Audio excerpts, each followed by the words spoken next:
திருக்குறள் குறள் 608. மடிமை குடிமை கண் தங்கின் தன் ஒன்னாருக்கு அடிமை புகுத்தி விடும்.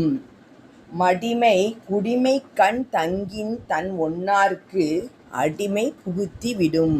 இந்த பாட்டுடைய விளக்கம் என்ன அப்படின்னா, நல் குடும்பத்தில் சோம்பல் புகுந்து விட்டால், ஒரு நல்ல குடும்பத்தில் சோம்பல் புகுந்து விட்டால், அந்த குடிமகனுக்கு சோம்பல் புகுந்து விட்டால் அக்குடிமகனை பகைவருக்கு அடிமையாக்கி விடும். அந்த குடிமகன் சோம்பல் அடிமையாயிட்டா என்ன பண்ணுவோம்? வேலை செய்ய மாட்டோம்.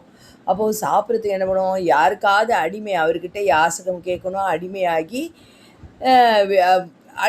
விடும். இதுதான் இந்த பாட்டுடைய விளக்கம். நல் குடும்பத்தில் சோம்பல் புகுந்து விட்டால் அக்குடி மக்களை பகைவருக்கு அடிமையாக்கி விடும்.